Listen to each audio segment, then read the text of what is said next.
러시아가 우크라이나를 향해 극초음속 중거리 탄도미사일을 처음 발사하면서 확전 우려가 커진 상황에서 북대서양 조약기구 나토 수장이 미국을 방문해 도널드 트럼프 대통령 당선인과 처음 만났습니다. 한편 전쟁에 투입된 북한군이 국경을 넘어서 우크라이나 격전지에도 투입되고 있다는 소식이 들어왔는데요. 새로운 국면으로 접어든 러우 전쟁 양상을 오늘 양옥 아산정책연구원 연구위원과 함께 얘기해 보겠습니다. 어서 오시죠. 예, 안녕하십니까. 네, 러시아와 우크라이나 전쟁 상황부터 좀 얘기를 해보겠습니다. 우크라이나가 러시아의 반격에 쿠르스크 점령지 40% 정도를 잃었다는 외신 보도가 나왔습니다. 전황이 좀 바뀌고 있는 걸까요? 그렇습니다. 사실은 뭐 트럼프 당선 이후 이 전쟁이 이제 종전 혹은 휴전이 될 것이 거의 확실시됨에 그래요? 따라서 네. 우크라이나도 그렇고 러시아도 그렇고 이제 거의 최후의 일전을 펼칠 것이다 이제 이렇게 예측이 되는 상황이었는데 사실은 북한을 이 쿠르스크 전선 쪽으로 불러들인 것도 사실 그런 맥락이라고 볼 수 있고요. 결국은 러시아가 이제 승부수를 던진 것이다라고 볼 수 있겠습니다. 제가 누차 아마 뭐 다른 방송에서 말씀을 좀 많이 드렸는데 푸틴이 지금 휴전을 하고 싶어도 당장 휴전을 할 수는 없어요. 이 상태에서.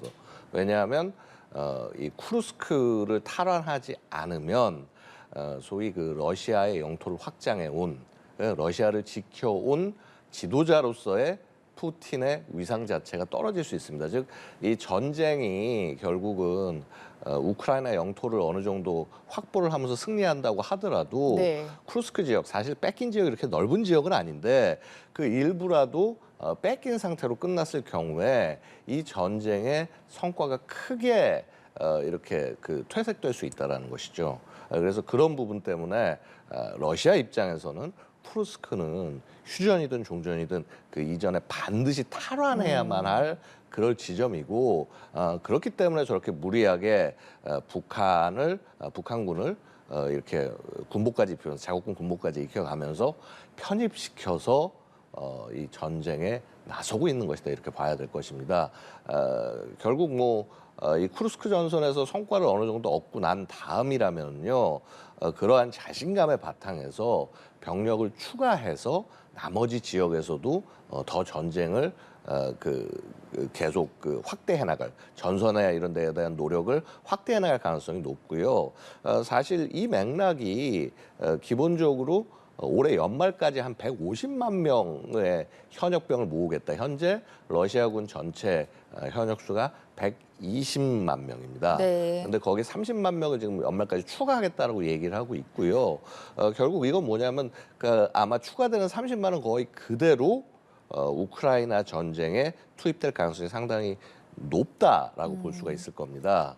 그래서 결국 이런 그 흐름 속에서 휴전 전에 최대한의 성과를 내고 그리고 전쟁을 마무리 짓는 그런 전략을 푸틴이 지금 세우고 실행하고 있는 것이 아닌가 생각이 됩니다. 네, 많은 얘기를 좀 해주셨는데 하나하나 질문을 드려보자면 러시아가 결국 쿠르스크를 다시 탈환하고 이후에 다른 지역으로까지 확장하려는 움직임을 보일 것이다라는 말씀에서 CNN 보도가 나온 게 북한군이 쿠르스크를 넘어 마리우폴, 하르키우에까지 도착했다라고 합니다. 이거 예. 어떤 의미라고 좀 봐야 자, 될까요? 일단요, 이 하르키우 이 지역은 뭐 사실 이제 초기에 러시아군이 이제 진격을 하면서 빼앗았던 굉장히 중요한 접경 지역 중에 하나인데 이거를 우크라이나가 2022년 가을 정도 한 8, 9월 이때부터 공세를 시작해서 상당 부분을 다시 회복을 한 지역이에요. 아마 러시아 입장에서는 사실 이렇게 러시아 있고 우크라이나 있고 이렇게 돈바스 지역이 있고 이렇게 점령한 지역이라면 이쪽 지역을 최대한 넓혀가면서 넓히면 넓힐수록 자기들이 안전해지기 때문에 하르키우는 반드시 그쪽 지역의 정과를 확대해야 될 지역이고요. 마리우폴 같은 경우는 위치가 되게 어떻게 보면 전략적인 위치라고 얘기할 수 있는 게요. 아마 기억하실 거예요. 2022년 4월 정도에 보면 우크라이나군이 거기서 막 거의 최후의 막 네네. 뭐라고 그럴까 보루를 펼치면서 막 싸우고 막 이랬던 적 있지 않습니까? 마리우폴이 왜 중요하냐면은요. 자, 원래 러시아가 차지하고 있던 지역이 크림반도 있죠. 그렇죠? 크림반도, 헤르손, 자포리자 이렇게 있고 그다음에 요쪽에 돈바스 지역이 있단 말입니다. 바로 러시아가 장악하는 요 지역과 네, 결국 지금 크림과 나오네요. 예, 네. 그렇죠. 결국 이 크림과 그 도네츠크를 돈바스를 연결시켜주는 지역이 바로 저희가 마리우폴인 거예요. 네. 그래서 저긴 전략적 요충지의 요충지고 결국 저쪽에서도 최대한 위쪽으로 밀어붙여서 혹시라도 우크라이나군이 어떤 막 결정적 기동을 통해서 마리우폴을 절단시켜 버릴 경우는 여태까지 성과가 다 뭐라 그럴까 무의로 돌아가는 겁니다. 그래서 그만큼 이런 중요한 전략적 지점에 이 북한군을 추가 투입할 가능성 제가 뭐 이전에도 몇 차례 저 이외에도 많은 전문가들이 지적을 해왔고요. 북한 역시 이것을 차분히 준비하고 있었다라고 말씀을 드릴 수 있겠습니다. 그러면 지금 상황을 봤을 때 러시아가 다시 조금 기세를 잡고 진격해 나가고 있는 겁니까? 사실은 좀 그런 것 같습니다. 전반적으로 이런 거죠. 우크라이나가 언제나 두려워하는 것은 이제 워낙 거기 지금 병력 상황이 좋지 않기 때문에 뭐 사실은 뭐 지금 25세 이상만 전투에 참여하게 하고 있는데 네. 야, 이 연령을 다시 낮춰야 되는 거 아니냐라고 얘기할 정도로 그렇게 병력 수급 상황이 좋지 않습니다. 여기에 러시아군이 스스로 아까 말씀드렸다시피 30만 명을 더 추가하기로 지금 이제 하고 있는 것이고 12월까지 30만 명 만들겠다는 건데 자 거기에다 지금 그 중간에 간극을 북한군이 와서 메우고 있는 거예요. 자 그렇게 되면은 당연히 병력의 열세, 그 다음에 뭐 장비 성능이 좋다 안 좋다 말을 많이 하지만 북한군 장비까지도 같이 투입이 된다라는 거죠.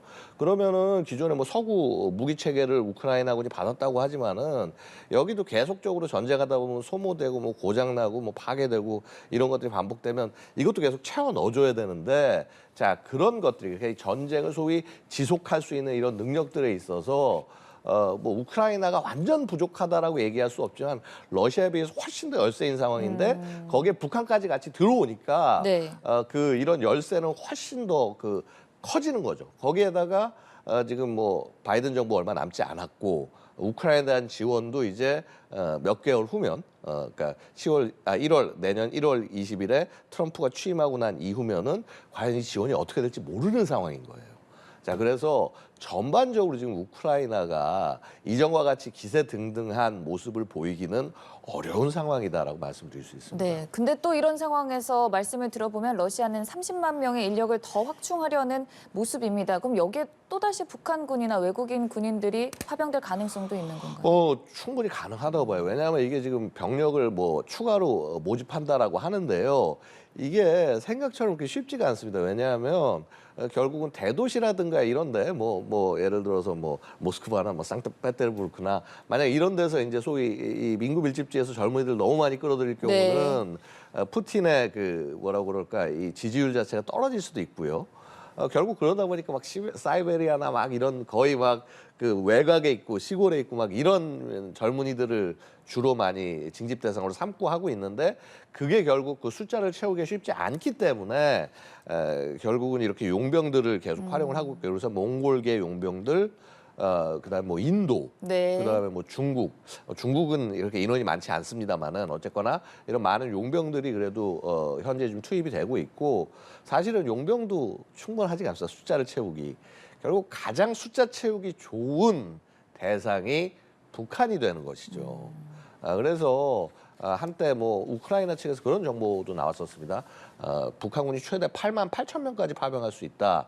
자, 이런 정보가 나왔는데 아마도 북한도 실제 그러한 정도 거의 한 최대 10만 정도까지는 보낼 수 있다라는 생각을 하고 있는 것이 아닐까 이렇게 생각이 됩니다. 특히나 지금 전쟁 만약에 휴전이 내년 1월 20일 트럼프 취임 이후에 일어난다고 한다면요. 북한 입장에서는 지금 최대한 병력을 많이 보내서 어차피 휴전이 곧 앞에 올 거니까 최대한 병력을 많이 보내서 러시아를 나는 최대한 도와줬다. 그렇게 해서 러시아에게 큰 빚을 지게 만드는 것. 뭐 사실은 이미 이제 서로 거래가 끝났기 때문에 병력을 파병하는 거긴 하지만요. 아마도 북한은 그런 속셈을 갖고 접근할 것이라고 생각하고요. 얼마 전에 최선희가 그렇게 가서 오래 있었던 것도 아마도 이것과 연결된 내용이 아닌가 예상이 됩니다. 그래서 그런지 북한은 군 파병부터 미사일까지 좀 전폭적으로 러시아를 지원하는 양상인데 지금 전장 상황에서 북한제 미사일에 부품을 봤더니 미국이나 유럽산이라는 얘기도 있더라고요. 대북 제재에 좀 구멍이 생긴 거 아닙니까? 그러니까 이게 잘 봐야 되는 게요. 결국은 이제 여기 들어가는 것들이 어떤 이제 뭐 제어하는 장비, 칩 이런 네. 것들을 이제 못 가게 북한에 막은 겁니다. 이게 칩 상태로 가지 않았을 거예요, 아마. 아, 그래요? 결국은 어떤 전자 부품이라든가 심지어 우리 가전제품 속에 들어간 칩 같은 것들도요, 충분히 이런 미사일 제어에 사용이 될 수가 있습니다. 그래서 아마 그런 방법을 통해서 확보된 것들이 있을 것이고요. 자, 이것은 어떻게 우리가 통제하는 것이 사실상 불가능할 겁니다. 근데 하지만 그 이외에 사실 저 미사일 유도 체계나 이제 이런 통제 체계를 하기 위해서 굉장히 핵심적으로 들어가야 되는 고성능 칩들이 있는데 네. 이게 발견이 됐다라는 거죠. 그럼 이거 분명히 뭐 금수하고 그다음에 심지어는 이 로트 넘버까지도 다 관리를 하면서 함부로 수출하지 못하는 그쵸. 건데 이게 어떻게 된 거냐? 라고 얘기를 했더니 업체에서 주장하는 것은 야 이거 아니야 이거 중국이 보면 우리 거 이렇게 카피를 해가지고 해서 불법 복제를 해가지고 비슷한 걸 만드는 게 있는데 그거의 가능성이 우리 있어 보인다. 이제 이런 항변들을 하고 있고요. 자 어쨌거나 분명히 구멍이 있는 건 마찬가지인데 결국 이런 어떤 그 민간 그 이 상용 제품에 들어가는 것들을 활용하는 이 라인을 어떻게 막아야 될 거냐 이거 고민 하나와 그다음에 만약에 그 제조사들의 주장이 맞다면 결국 중국이 어떤 식으로는 또 개입이 돼 있다는 건데 이것을 또 막아야 되는 문제들이 혼재되어 있다고 말씀드릴 수 있습니다. 네, 이 얘기도 좀 해보겠습니다. 푸틴 대통령이 신형 미사일을 계속 시험할 것이다라는 입장을 밝혔는데 여기서 어떤 미사일을 좀 말하는 걸까요? 자, 이게 지금 일단 그 뭐라고 그럴까 우크라이나에 얼마 전에 미사일을 하나 발사했는데 네. 이제 중거리 탄도 미사일을 발사했죠. 우크라이나는 이게 뭐 ICBM 그러니까 대륙간 탄도 미사일 발사했다 그래가지고 전 세계를 깜짝 놀라게 했는데 자 어쨌거나 이 미사일 같은 경우는 중거리 탄도 미사일인데 그냥 탄도 미사일이 아니라 극초음속 탄도 미사일입니다.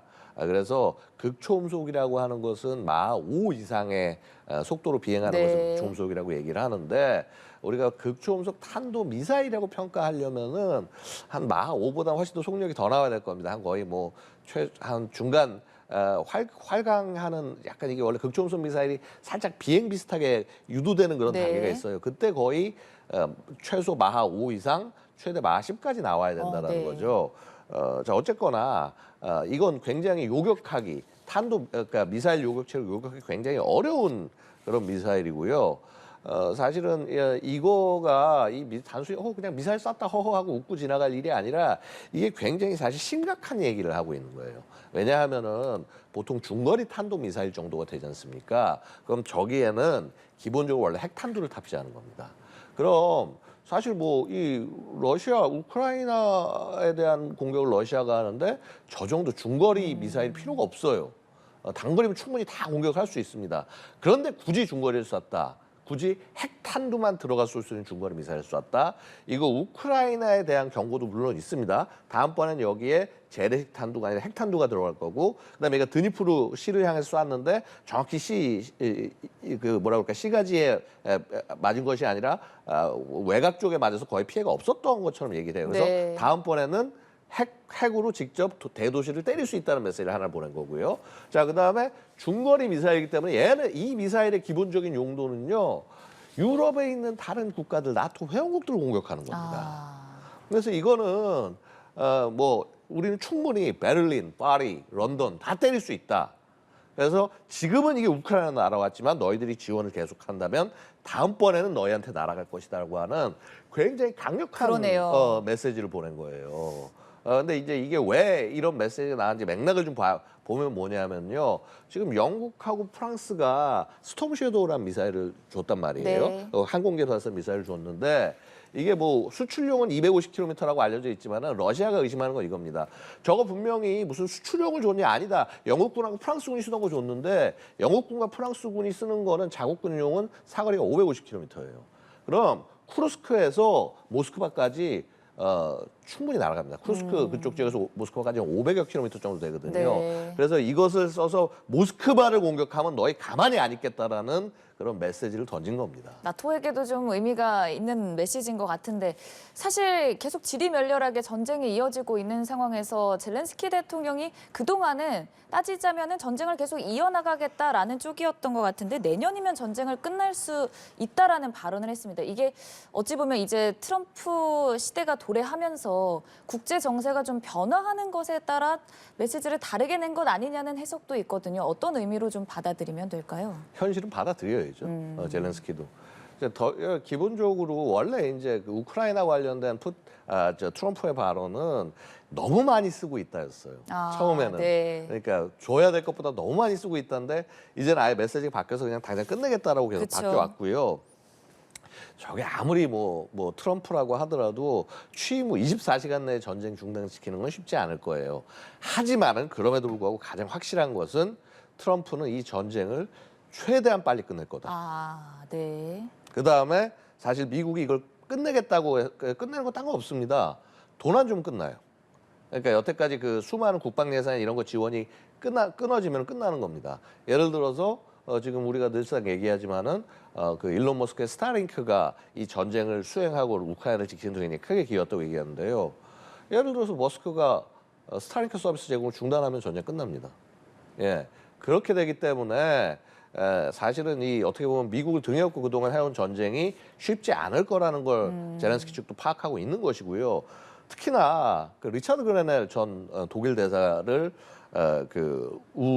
이 우크라이나 전쟁 특사에다가 앉히겠다라는 얘기를 하고 있어요. 그래서 사실 그레넬 이분 굉장히 반대했던 분이거든요. 이 전쟁 지원을 하는 것을. 자, 결국은 젤렌스키는 사실 외통수인 상황입니다. 네. 참 어찌 보면은 우크라이나 러시아 전장에 있어서도 강경 노선을 채택하는 트럼프 당선인인데 우리 입장에서는 또 얘기가 계속 나오는 게 그럼 대북 정책. 키맨으로 꼽히는 알렉스 웡을 좀 발탁했거든요. 트럼프 2기 내각에서 어떤 정책들을 펼쳐 나갈 거라고 예상하세요? 글쎄요, 알렉스 웡이 뭐 사실 그렇게 시니어는 아니고요. 기본적으로 그렇습니다. 우리가 지금 트럼프 외교안보 정책을 이렇게 예측하기 쉽지가 않은 것이 그쵸. 기존에 소위 워싱턴 정가에 물들여진 인사를 활용하지 않겠다. 그다음에 이제 기존 관료 출신들 보통 이제 우리 외교안보는 싱크탱크도 주로 많이 활용하기 때문에 기존의 싱크탱크 출신들에 대한 굉장히 혐오 반응을 보여왔단 말이죠. 사실은 그래서 저는 알렉스 웡이라는 인물 자체에 대해서 개인적으로는 잘 모릅니다만 여기가 쿠팡 커머스 그 미국 지사에서 본사에서도 근무했었다 이런저런 얘기들을 네. 하는데 기본적으로 여기도 어떻게 보면 워싱턴 정가의 주니어들인데 그나마 조금 물이 덜 든 인물. 그 말은 뭐냐면요. 이 사람이 키맨이라는 게 아니라 여기는 트럼프가 시키는 대로 할 거란 말입니다. 결국은 상대적으로 이렇게 경력이 높지 않은 사람들 혹은 국가안보 보좌관으로 마이크 월츠도 마찬가지고요. 여기는 의원이긴 하지만 여기도 굉장한 트럼프 충성파로 파악이 되는 것이고요. 결국 이런 인물들을 갖다 앉혀서 트럼프의 의도대로 갈 수 있게 하는 것이 목표다. 결국 이건 우리한테는 절대 좋은 소식은 아닙니다. 그러니까 알렉스 웡이 뭐라고 그럴까 이렇게 굉장히 북한과 갈 때까지 가서 더 이상 대화 안 할 거다. 이런 얘기 같은 것들 지금은 편하게 할 수 있는데 만약에 트럼프가 가서 야, 뭔 소리야, 나 대화할 거야. 하루아침에 바뀔 수밖에 없는 겁니다. 그래서 이런 그 사람들 그 밑에 있는 인사들이 어떤 성향인지 말 하나를 무슨 말을 하는지에 너무 귀 기울이지 말고 사실은 트럼프의 어떤 생각과 방향을 좀 바꿀 수 있도록 우리가 노력을 해야 된다라고 말씀을 드리고 싶습니다. 사실 인선 하나하나에 우리가 좀 주목을 하는데 결국 중요한 건 트럼프의 입인 거네요. 그렇죠. 결국은 트럼프가 어떤 생각을 하냐인데 사실 저는 그래서 그 트럼프가 기용하는 사람들도 중요하지만 네. 우리가 뭔가 영향을 미치고 혹은 상황을 보기 위해서는 트럼프를 계속 그 어려운 선거 기간 이전에도 어려운 상황에서 계속 지원해왔던 네. 후원자 그룹들을 잘 좀 이렇게 접촉을 하면서 그 공감대를 형성해 나가야 되지 않겠냐라고 말씀드리고 싶네요. 알겠습니다. 새로운 국면으로 접어든 러우 전쟁과 또 트럼프 2기 내각에 따른 국제 정세 짚어봤습니다. 양욱 위원과 함께했습니다. 고맙습니다. 감사합니다.